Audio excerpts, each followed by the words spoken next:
Hello, friends. Welcome. Thanks for joining us here on Kabbalah Explained Simply. I'm Gianni, happy to be with you once again. And today we're going to talk about a fascinating topic, as always. It's the topic of magic. Now, magic has always captivated human beings. That's probably why Harry Potter is one of the best-selling novels of all time. It's a multi-billion-dollar industry. Why does it fascinate us so much? Why are audiences so captivated by this? And this isn't something new, of course. J.K. Rowling, she took things that were going on throughout history and based this whole series on them. And she basically took a theme that is wildly popular in all centuries throughout human existence, and she renewed it. She capitalized on it. Now, why is it so alluring for us? What is so intriguing about this? There's something deep within our nature that is attracted to this. And of course, we all wish for miracles deep down. In fact, we always have kind of this prayer in our heart for the things that we want to come true. And what does it mean that there would be a miracle or there would be something magical that could happen? It means that we would be able to, instead of being locked into the regular laws of nature, by which we can pretty much predict what's going to happen in our lives based on our talents, based on our family, our abilities. If there's not going to be any miracles, surprises, then we're probably kind of locked into a very narrow existence. And it's all based on our efforts, what we will receive. And except for those efforts, there's nothing else that is going to surprisingly good come our way, most likely. And so this is why people are always interested in the concept of magic. Now, I don't want to, we'll of course talk from the level of Kabbalah, what Kabbalah says about it, and you may have heard different things. Some of you have probably heard that Kabbalah has nothing to do with magic. Some of you have probably heard that Kabbalah has everything to do with magic. And so I don't want to go with either blanket statement. We want to look at maybe what could be true about magic. For example, are there any objects in our world, such as amulets or talismans? Is there any object that has power, that can improve our life, that can give us safety? Are there any special materials or places that hold power? And if so, maybe we should have those things in our life. We'll check. Are there any kinds of thoughts, attitudes directing our internal forces that can change our reality? Whether you call it meditation or prayer, or are there any incantations that if I would say these certain things or think these certain things repeatedly or once or twice, would they change reality at all? Or are we just in the basic reality that we're in, and what will be, and there's nothing I can really do about it except what I do with my hands and legs in an obvious way in this world? Now, to ask these questions about magic, it's really to, I will say one thing is impossible, and that is a miracle that just happens magically. There's no miracles that just happen, because that means that it comes from above. We don't really have any control over it, and it's not working by any sort of laws. Even in Harry Potter, there are laws, right? They go to Hogwarts. To be honest, I never saw this movie. I boned up a little bit just to be able to talk about this. But they go to Hogwarts, and there are spells, there are certain orders of actions, there are laws, there are inner forces that some people possess, special inner qualities. And I'm going to suggest that everyone has such qualities. But in the movie, there are such qualities that you can learn how to have access to. You can learn how to control these qualities.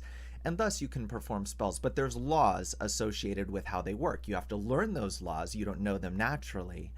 But when you learn how to use them, then you can direct these forces that exist in nature. So they're not miracles, right? That's my point. They're not miracles. They're inner forces that the wizards there have.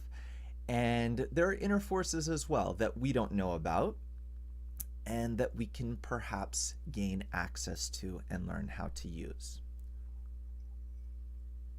But it won't be magic in the childish way.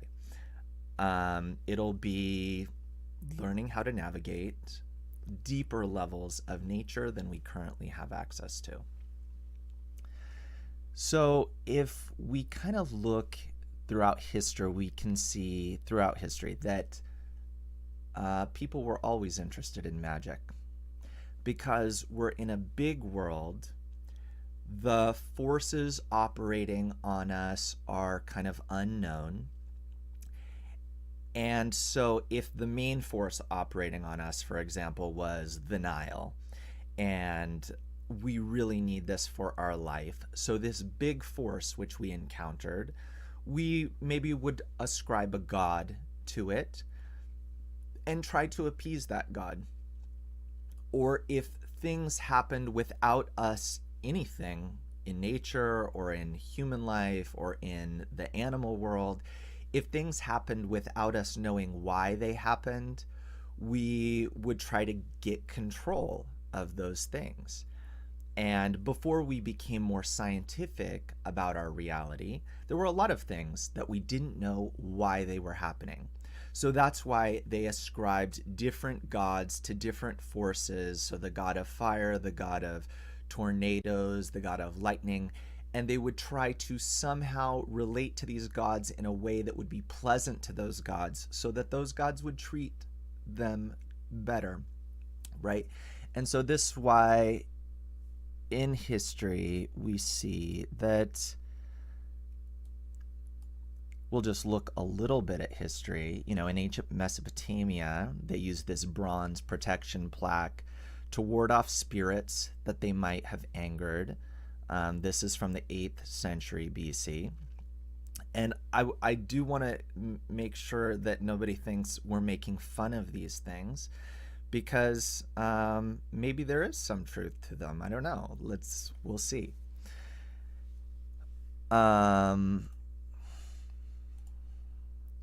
There were incantation bowls, which were buried face down in the ground to capture demons. And this was in the 6th century, or this artifact was from the 6th century. In ancient Egypt, they had this. This is the Eye of Horus. Words were used along with such amulets to perform magic. This is the Egyptian Book of the Dead. That writing there is an actual spell. And this is from 2600 BC. This, just for fun, this is a unicorn. It's often associated with magic, with fantasy. We find it really, seductive that there could be these creatures, and I think J.K. Rowling also has the fantastic beasts and where to find them. It's interesting to think that there are these magical creatures that could maybe help us in some way. This is the book Raziel Hamalak. So this is actually written by a Kabbalist, but it's not really used in that way. People use this book. It translates as the secret angel. They use this book in pseudo-magical ways. not knowing the code that really underlies it, and what to actually do with these symbols. They're very strange, but still. So that was the way in that was used. And during the Enlightenment, this is from 1658. This is a book. It was serious to publish a book in 1658. A book cost roughly as much as a car, just because of all of the printing. Prior to the printing, they probably printed it already at this time, but still, books were still very expensive. And this is a magic book. This is a book and what magic really was then, if previously in ancient Egypt, ancient Mesopotamia, we knew nothing about the reality that we were in and what these weather forces were doing. By this time, we started researching reality a little bit more deeply, and we discovered something called chemistry. And chemistry, of course, I think it was just called alchemy by many people at that time. And it was this basically magic and this is where it all comes from. You could take different materials and they would, in their connection, create things that didn't exist before. So they thought maybe they would be able to create whatever they want. Gold, they wanted to create gold if possible. So it really seemed like they had discovered magic, because new things were being created that didn't exist before in the laboratory. And so, of course, this got very fanciful, and there were a lot of these these are the books on which Harry Potter was largely based. The Ripley Scroll was one of them. Splendor Solis. It's also, look, you have magical things going on there, heavens opening up. This is the book from that time period, roughly 1498, on which you have this famous witch. It looks like witches doing something there, and this is where all of the witch stories started coming from. And this is Nostradamus, just using him as an example of somebody who they thought could see the future. And we all know that most people that claim to see the future are swindlers, charlatans who really can't. But there were in history a few people who could. They actually could. And I'm not saying it's Nostradamus, but there were a few people. I don't think any, maybe more exist, but I don't think so. But there are a few people that can see into the future, and there is some truth to this, actually, but it's not magic. It's something that we actually could all develop the ability to do if we want to. Kabbalists don't focus on this, even though a Kabbalist does have the ability to perceive the whole reality, because I attain the thought of the Creator, which shows the Kabbalist the whole of reality from start to finish, where we came from before the Big Bang, where we're going to after the Big Bang. And of course, this gives me access to all the laws of nature and an understanding of them in a way that there's nothing outside of this understanding that could be. For example, there's an upper world after our world, and if I attain that upper world, then everything below it, which is all of our universe, all the laws, everything that exists inside of it, including all the galaxies, all the planets, everything that's on those planets, all of this is revealed to the Kabbalist on the very first spiritual degree. And he understands all of the laws of science, and if there are any deeper laws, for example, if there's any magic that could be discovered. So there aren't like magical secrets that can be outside of the laws of nature, but there are some deeper attainments of nature that can be revealed. Now, in the case of Nostradamus, I wouldn't even say that it's spiritual. There's nothing spiritual about seeing the future, though it is possible, and you could call it spiritual, but Kabbalists don't, because they mean something very specific about that, right? I heard somebody say that going on vacation, that's my spirituality, right? That's my spirituality. So spirituality can be used in very loose ways, and I get what that person meant when they meant that going to the Bahamas, that's their spirituality. But Kabbalah means something very specific, so when we talk about spirituality in Kabbalah, we need to kind of clarify what that means. And this is to say that when we talk about Nostradamus or anybody like that, being able to see the future, being able to see the past, this is not spiritual for Kabbalists. It's very similar to when there's a tsunami. Unfortunately, when there's a tsunami, the intelligent humans usually run towards the tsunami to get a look, and you can look this news up on your own. Humans run towards it. They actually want to go take a look. A few of them always die there, often die. And in the cities, they're usually still there thinking things would be okay as the tsunami crashes down and kills them. But who does not do this are every single kind of animal. The animals all head for the hills a couple days in advance, literally. They're running towards the hills. And this is because of their deeper feeling of nature.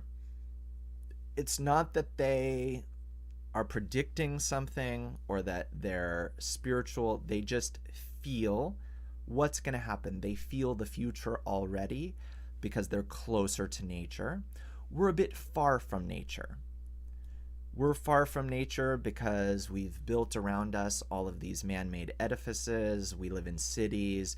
We're in our egos, consumed with all sorts of nonsense that really isn't related to the goal of life. And so we don't feel the future. We don't feel nature, what it's about to do. But we could totally develop this. And there are people who just have it naturally, because people actually don't know how to develop it. But some people have it naturally that they can see what's going to happen. And they could look at my whole life like in a book, and they could tell me what there are different levels of ability, right? But let's say in theory, with this ability, they could look at what's going to happen to me on Thursday. They could see that I'm getting a parking ticket, and I could do everything to avoid getting that parking ticket, but I would still somehow end up getting it because it's already laid out. Everything is laid out in the plan. So there are people who, yes, predicted accurately things that could happen.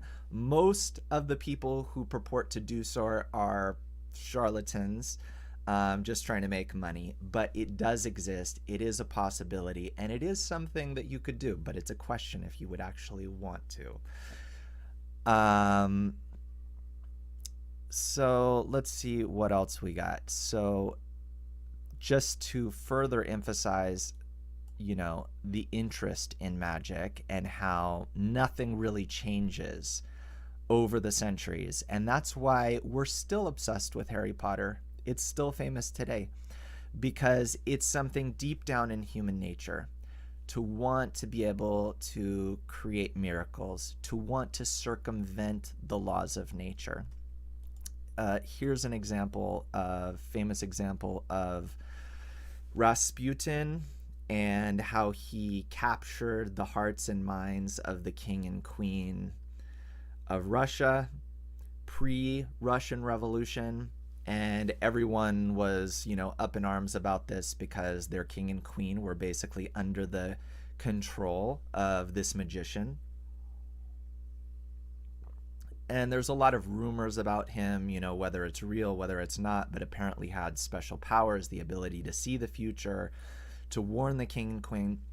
And kings and queens throughout history, leaders, there are many historical examples of them seeking the advice of very special people who may or may not have had magical powers. Here's another legend. This is sort of a Kabbalistic legend. It's the legend of the golem. And there was a Kabbalist of Prague who supposedly created this golem, which is matter. It's out of dirt or matter or clay. They make this golem come together, and it's this being that maybe gets dangerous or maybe protects, but it's this man-like being that that exists. And I can just tell you right away that this Kabbalist truly did exist, but he didn't create a golem. That's a legend, and people like legends because it makes them feel that something magical could really happen.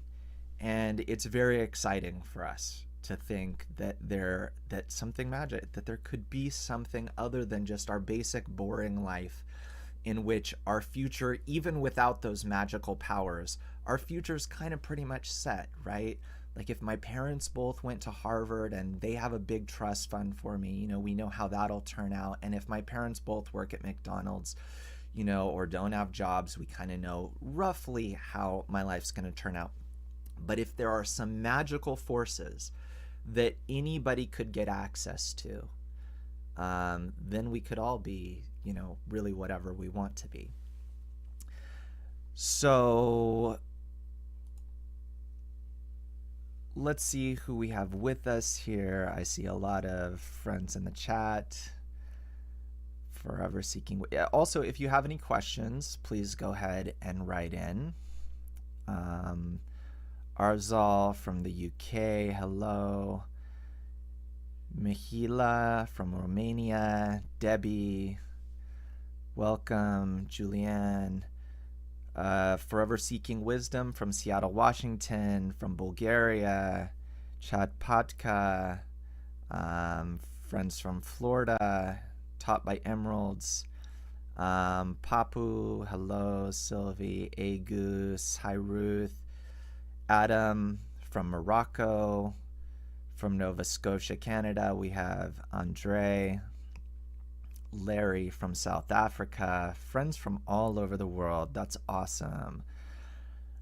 Friends from Ireland, hi Robert.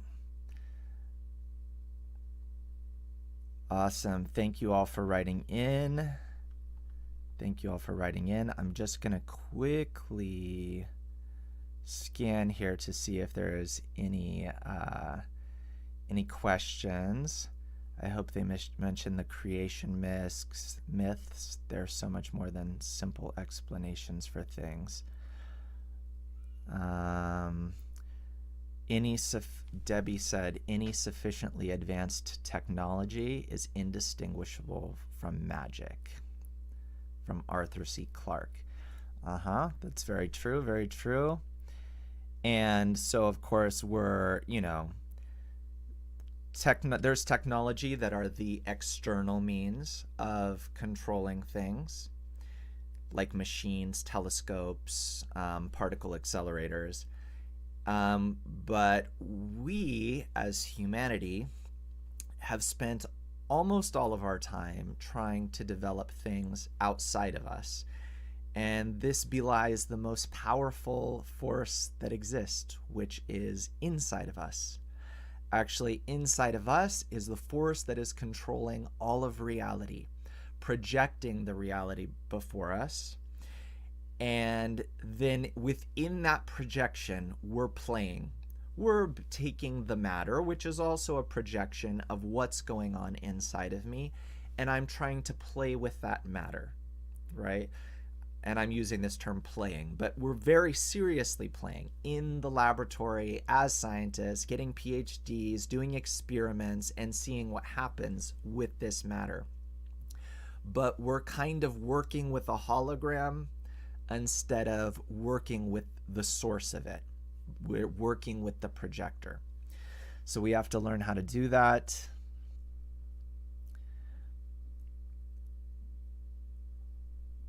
Let's see, any other questions? Well, it's a lot for me to scan, but go ahead and write them in if you have any questions.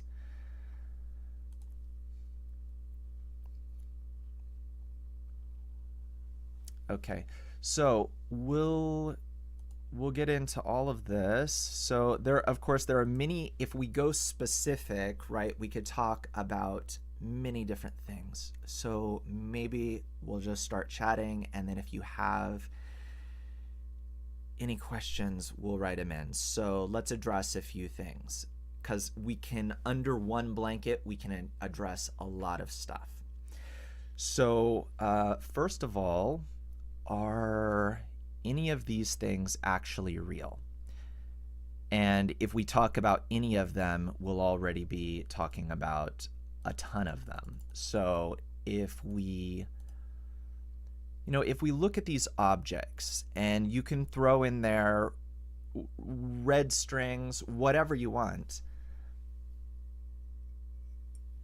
it doesn't matter which one, because the question is, did whatever is controlling this reality, Kabbalists call it Creator, because they say when you penetrate through this reality, what do you discover?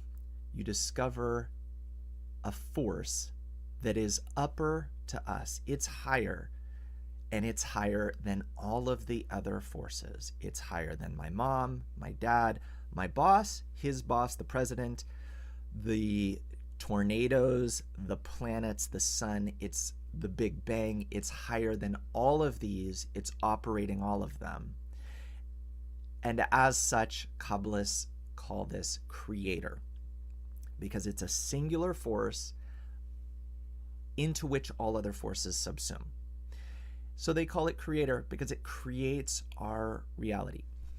The question is, within that reality, did this Creator decide, and it would have been his decision, decide to put any objects that are special, that hold special powers, that give me a leg up, help me in some way, that it would be good to have them in my house or wear them on me? Can you imbue a certain bit of matter, such as a red string, by wrapping it around the grave of Rachel, the prophetess, or by any other spell? Is there some object that, because of whatever happened to it, it has special power?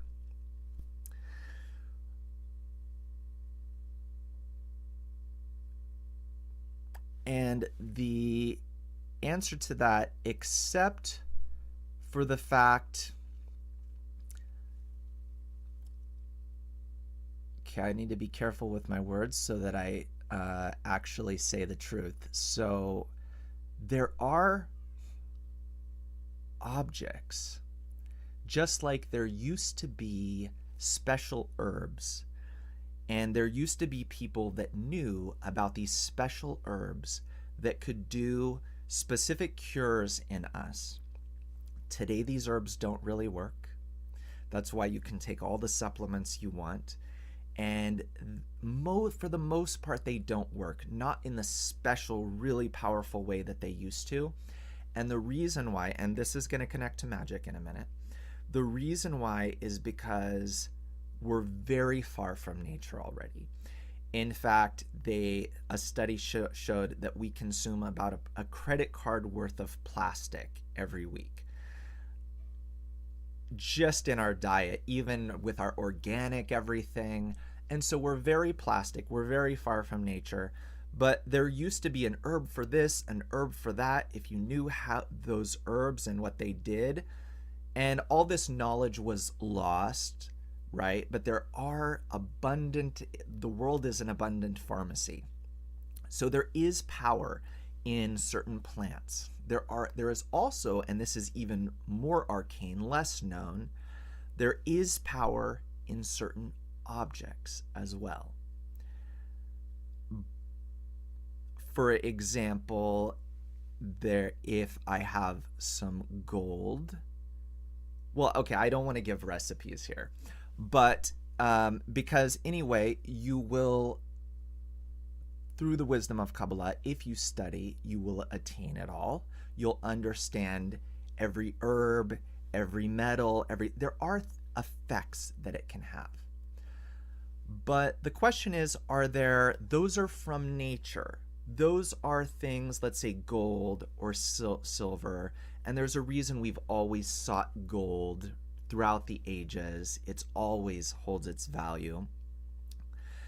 Because there are roots to them. There are spiritual roots, and we can interact with them. But that's different from there being like a quick fix, like something that protects me from human forces that might befall me, like negative events, like getting fired from my job. Are there such objects like this bronze protection plaque that can affect my reality? So the answer is yes.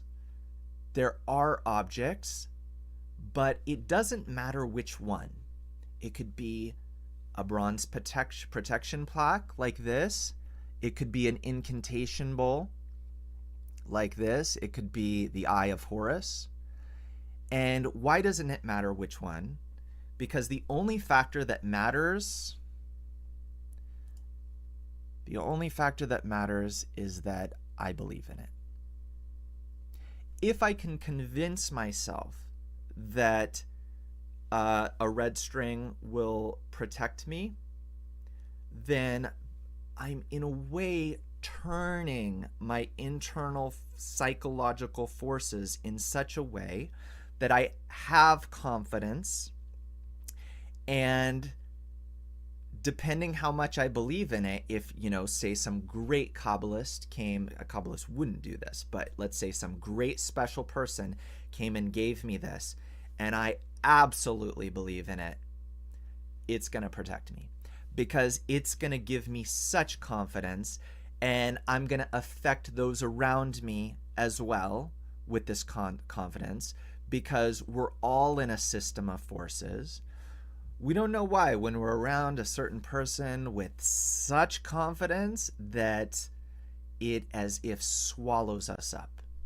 And this is because of what Kabbalists call, which is the big fish swallows the little fish. The bigger desire, if I have a bigger desire than those around me, it swallows them up, it nullifies them, it holds them, it cancels them.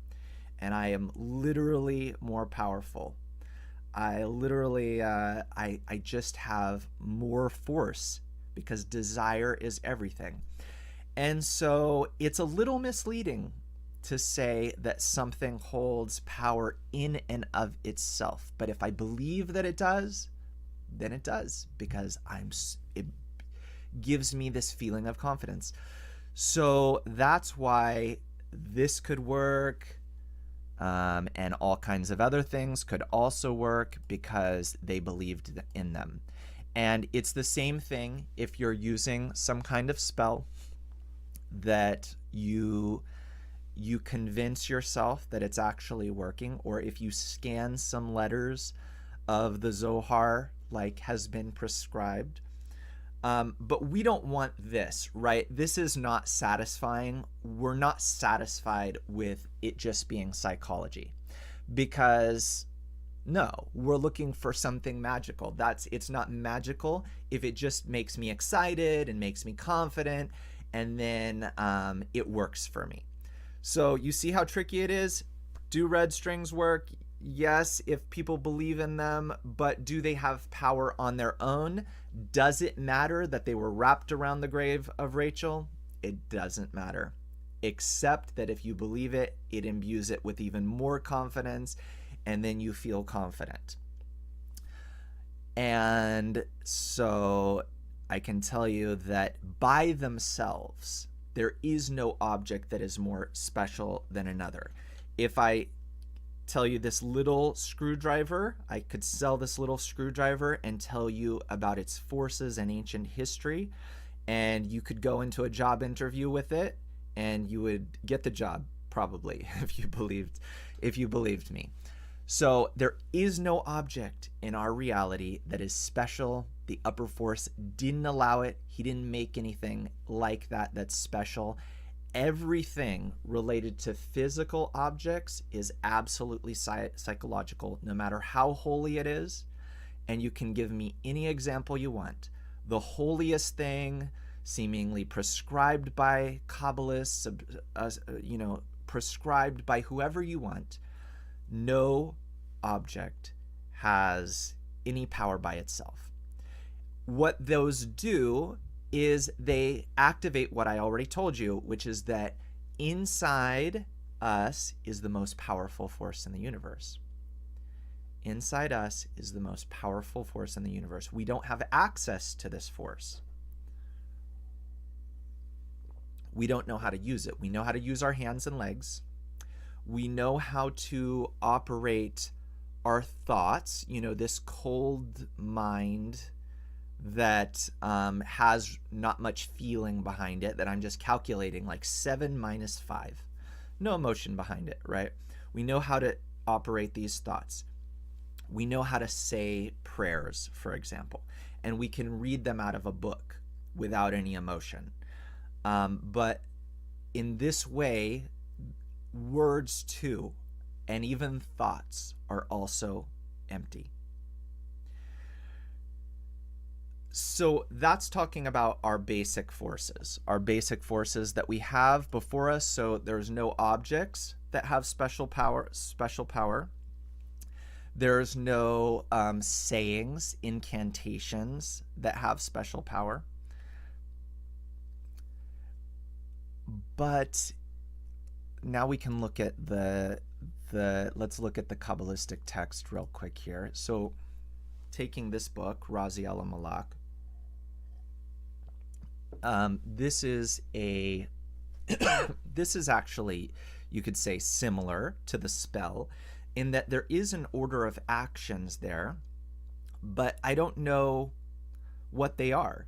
They're like actions that I can do, like let's say it says, it's talking about the moon and it says now jump up and stay in the air for 5 seconds. Well, I don't have the ability to do that. I don't have the ability to do that in my qualities. So there is an order of actions here. And actually all the books of Kabbalah are an order of actions of things that I need to do. But they're not simple. They're not tools that I have in my kitchen. So let me see if there's any question real quick here.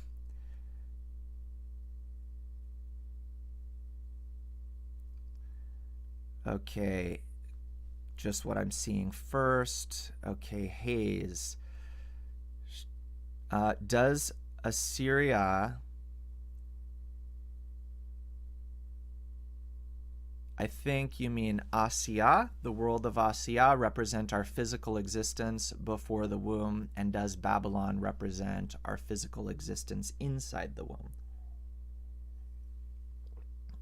Okay, interesting. I'm not sure how to answer that. We need to find ourselves in this life already, aside from all of this talk about magic. I'm going to read to you something from a Kabbalist here about witchcraft. So this is from Bala Sulam.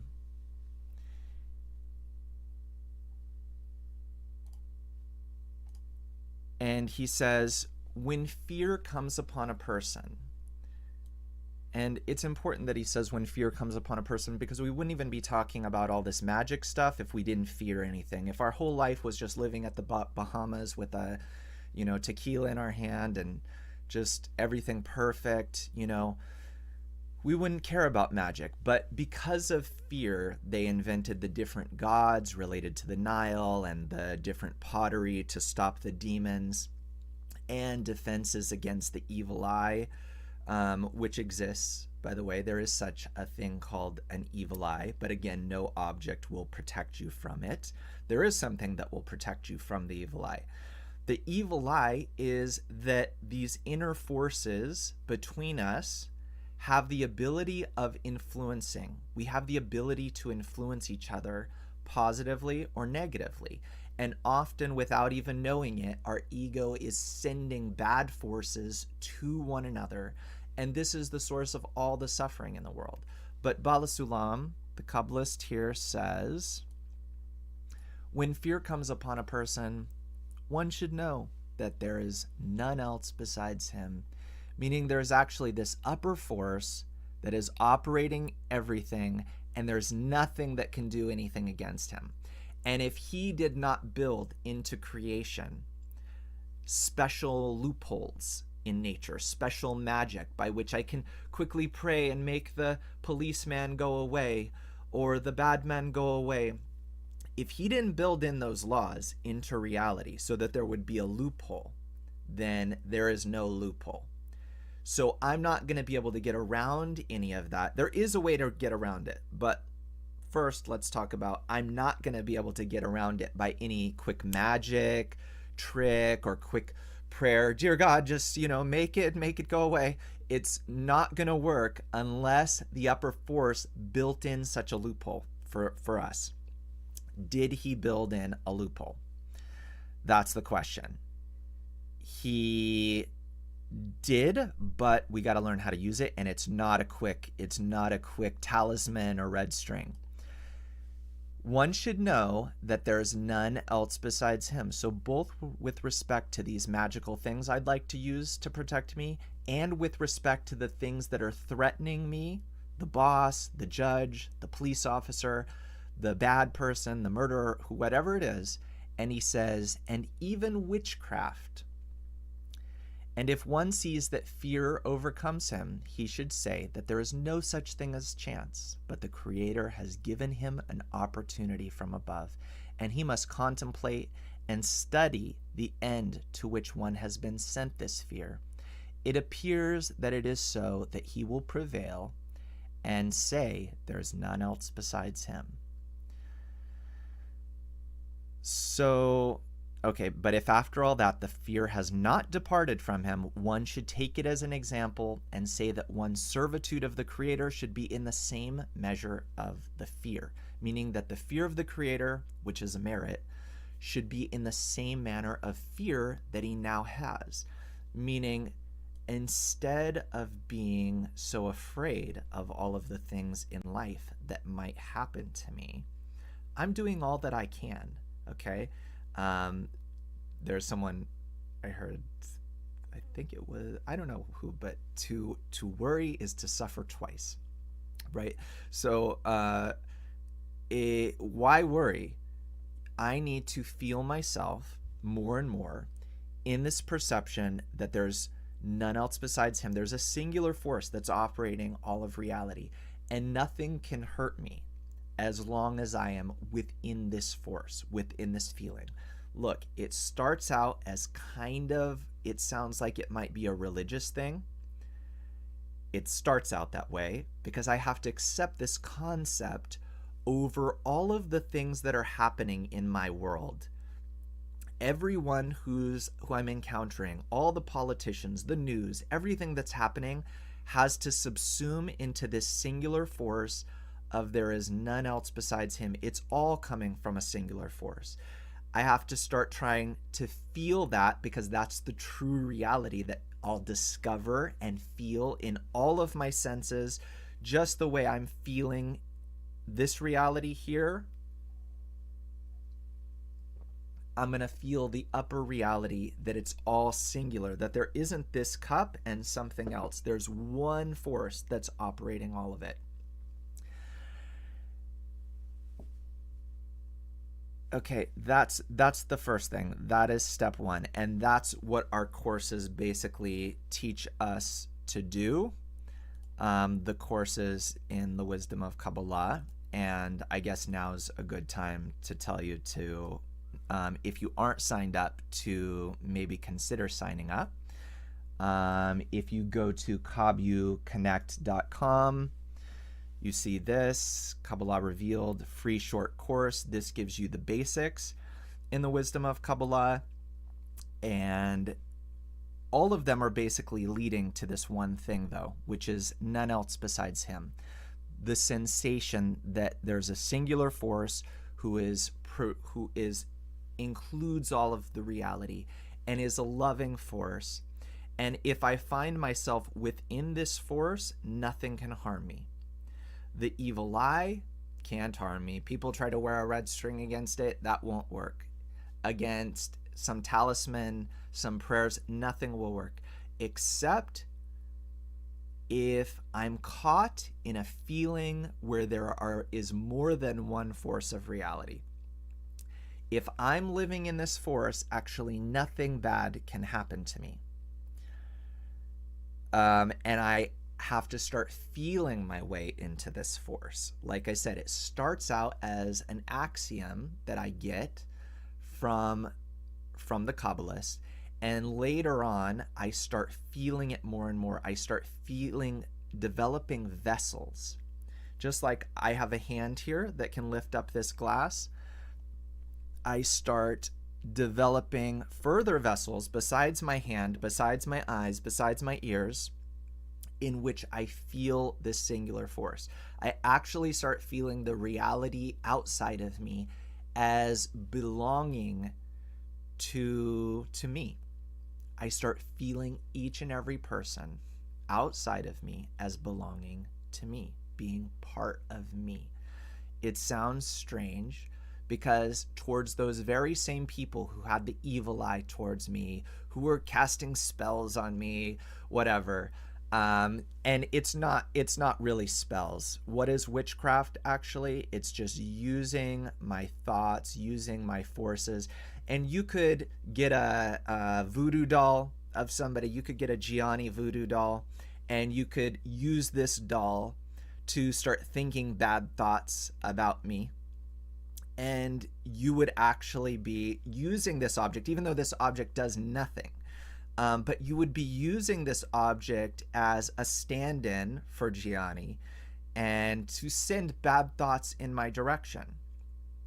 Of course, this is a horrible idea, but it doesn't protect me from someone doing it to me. It's a bad idea because when you think even a bad thought about somebody else, you could call it witchcraft if you want, just for the sake of this show today, but it's not witchcraft. It's that you're directing your thoughts towards others in an egoistic way, and it actually harms them. And all of the pain in our world is that these thoughts are ricocheting around. I think that it's not a problem that I cut someone off on the freeway and then flip them off as I'm going. They can't do anything to me, right? They can. Because I have egoistic intentions towards them. I have now opened myself up to the suffering that is going to come to me. And I don't feel how all of this suffering is actually reaching me, but it is. All of my suffering in life, maybe I feel it later, that I feel bad in some way, or something happens to me, but it's all because I'm in this egoistic relationship towards those around me, in my thoughts, in my desires. And if it would be revealed to me, this system, like it's revealed to Kabbalists, I would see that I just need to not think any thoughts. I would be scared to think anything. Why? Because I'd realize that all of my thoughts are egoistic and all of them are harming me. They're harming me in my life in unseen ways. And what I'm doing in the world with my hands and legs is very minor impact. It's almost no impact relatively to what I'm doing with my thoughts and my desires. And so I need to learn the formulas, the spells. It's not a spell. Kabbalists don't use this term. But I need to use the formulas, the thought formulas, the desire formulas which are in the writings of Kabbalists. So that's what we study. Now, I should also add that in our courses, what we do focus on, and what I focus on, and everybody who studies Kabbalah focus on, is we focus on the real practical application of the principles of Kabbalah. It's not reading, it's not reading the Zohar or any very special book. That's part of it too, but more important is the actual practice. So how do we practice it? I mean, for this, I want to actually invite you to an upcoming retreat that we have. And the website is retreat.kabuconnect.com. So this retreat is in Iroquois Springs, and it's in upstate New York. And if you go to the website, you'll see everything that you need to see there. But this is a real hands-on kind of event, and there are early bird pricings for it right now. There's a virtual side where you'll be just in the comfort of your own home, and it's $99 for now. Later on, it will be $149. Early bird special for in-person is $399. And that's, it's an outdoorsy kind of beautiful experience, campsite, kind of going to summer camp type of vibe. Now, I hosted the virtual side of this last time we did it, and the thing I heard from a lot of students that did the virtual, although please do go virtual if you can only do virtual, but I'm just saying a lot of students said, next time I am absolutely going physically. I saw that I just have to be there physically. So if you can, it's a very special, immersive experience. Now, what do we actually do there? Back to our program. So what we actually do there is, we just said that in order to activate this practical magic, meaning to access these inner forces, these forces that are above nature, you can say that they're supernatural. And in order to access them, I'm going to show you a little drawing here. So we have in Kabbalah something called 3 lines. The left line is our egoistic nature. This is usually the only thing that we feel. It's the only thing that we've ever felt unless we started becoming a Kabbalist, and I'll tell you in a minute kind of how that works. And we need to, this is our egoistic nature, and we need to start feeling spiritual nature. But guess what? Spiritual nature is also just nature. So it's also not miracles. We've never felt spiritual nature. But even that is not anything outside of nature. It's just a different nature. Now, in between these two, I'm already telling you like 3 steps ahead. If you're just starting to study the wisdom of Kabbalah. In between these two, there's something called the middle line, which is built out of our egoistic nature, which we don't want to get rid of. We still need it. We're going to use it. Just like, let's keep this magic analogy going. If there's some alchemist that needs this material and that material in order to create what they really want to create, say the gold, they need the material, right? Our material is actually that egoistic nature. So it's bad if it's all we have. And right now it's all we have, and that's why we get nothing pretty much nothing but bad from our reality. But later on, this egoistic nature is going to become precious. It's going to become what the alchemist is in the lab. He's using it. Thank God he has all these different egoistic qualities out of which he's going to make something totally new. Now, I, as an egoist, and I'm using our Kabu retreat as an example, but it can be anything you do in Kabbalah. in our courses. In our courses also, we have a series of classes that ultimately lead to a virtual environment with other friends where you're working constantly one-on-one, one with 10 others usually, and you're working on implementing the principles.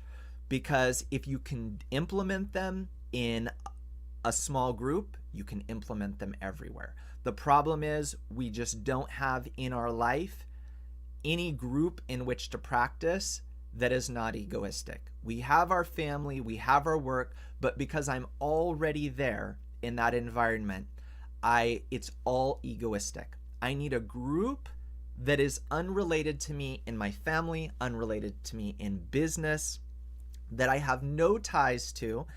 Then it becomes a scientific environment.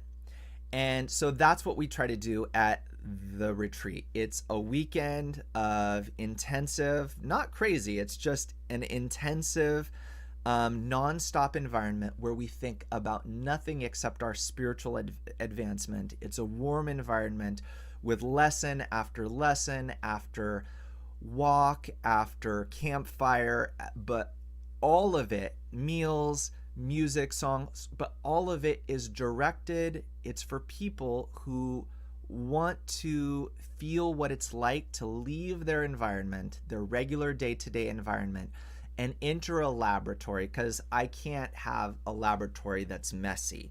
So you enter, meaning with all kinds of thoughts and jobs and things around me from my room that I'm used to.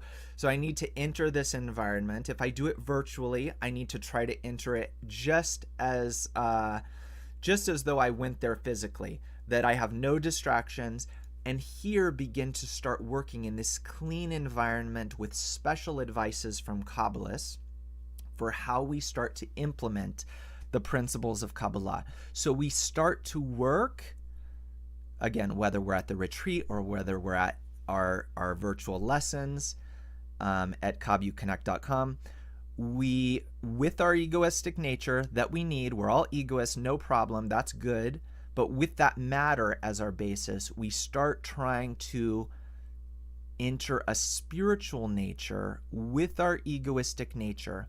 And in the combinations between them, there is the alchemy, if you want, of what is called the middle line. And this is something supernatural, meaning this is something above nature by which I feel a brand new, beautiful upper reality. And it turns out that the upper force, it's not that he's hiding the magic from us. He actually wants us to become magicians like him, meaning he operates the whole of reality with all of the forces, and we're just living inside of it. But guess what? We, in the plan of creation, the plan of reality, he wants us to start taking over and wielding the forces of creation, to play with them, to enjoy these toys that he's created for us, which is for us to take over all that he's operating, like a parent who eventually, they don't want to be the boss of you all the time and control your life. They're trying to give you more and more power, as much as you can handle, so that you'll be an adult like them. This is what actually the upper force wants from us. This is what the whole of reality is for. And this is what we'll do together, friends. So thank you for joining us on our broadcast today. I hope it's been enlightening, and I hope to see you both at the retreat and in our courses at KabbalaHconnect.com. Thanks for being with us. And we have a special Zoom session right now for students of Kabbalah, where we will continue this discussion and I'll answer live all of your questions. So if you're already a member of Kabbalah, I'll see you there. If you sign up now, I think you can also join. So there should be links in the chat for signing up to Kabbalah, and you'll get in your email, you'll get the link to our special Zoom session, which will start in just a couple minutes. Bye, everyone.